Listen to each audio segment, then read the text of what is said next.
இப்போ மே மாதம் 23ஆம் தேதி 23/5/2026 மாலை 5:13 மணிக்கு எனக்கு ஒரு ஃபோன் வருதுங்க. அது ஃபோனை எடுத்து அட்டன் பண்ணுறேன். வணக்கம், வாழ்த்துக்கள், யார் பேசுகிறீங்கன்னு கேட்குறேன். நாங்கள் திருச்சி மாவட்ட ஆட்சியர் அலுவலகத்திலேருந்து பேசுகிறோங்க அப்படிங்கிறாங்க. வணக்கம், சொல்லுங்கள், ஏங்குறோம். நீங்கள் சிஎம் செல்லுக்கு புகார் போட்டிருக்கீங்களா அப்படின்றாரு.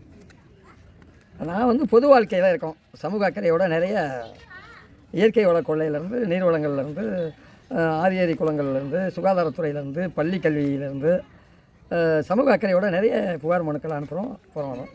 அப்புறம் நான் சொல்கிறேன், புகார் மனு நான் நிறைய அனுப்புகிறேன். என்னுடைய சொந்த வாழ்க்கையில் என் வீடு அல்லது வயல் நிலத்துக்கு பட்டா வேணும்னு கேட்டிருந்தால் எனக்கு மனசில் நிற்கும்.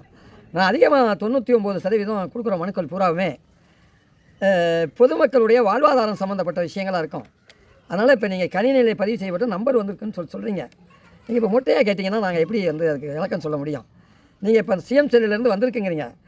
அந்த கணினியிலே வந்து நீங்கள் வந்து இணையதளத்து வாயிலாக மனுவை வாங்கிட்டு மனுவை கையில் வச்சுக்கிட்டு இந்த மனுவை அனுப்பியிருக்கீங்களா அப்படின்னு ஒரு கேள்வி கேட்டிங்கன்னா அதுக்கு விஷயங்களை விளக்கங்களை நான் சொல்ல முடியும்.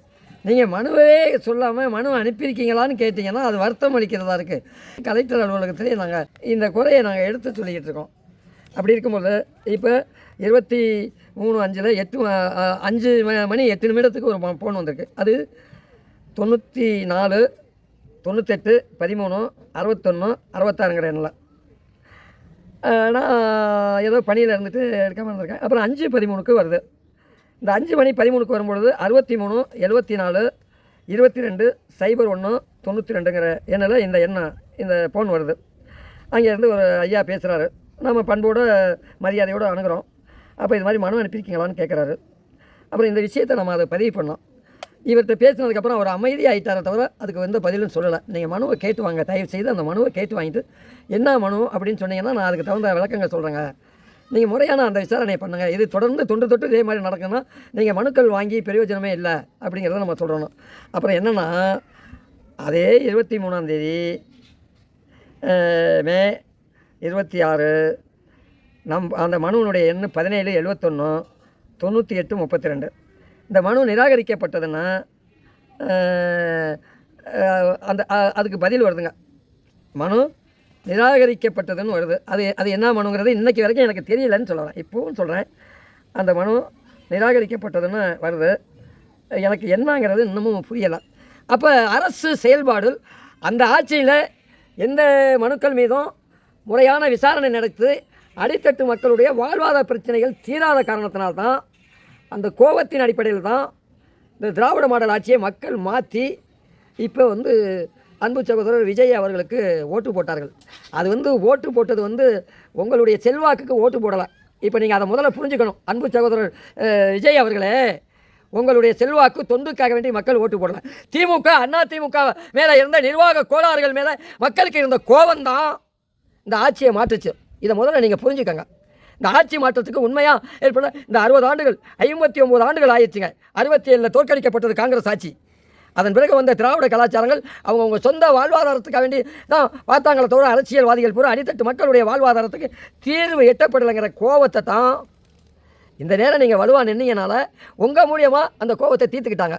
உங்களுக்கு நாங்கள் இன்றைக்கி வரைக்கும் சப்போர்ட்டாக இருக்கோம். 5 ஆண்டுகள் நீங்கள் நிம்மதியாக ஆட்சி பண்ணணும்னு சொல்லிட்டு இந்த ஆட்சியில் கொடுக்குற மனுக்களை நான் இப்போ உங்களுக்கு கடந்த 13/5 பதிவு தபால்லையும் மின்னஞ்சலையும் அனுப்பியிருக்கேன்.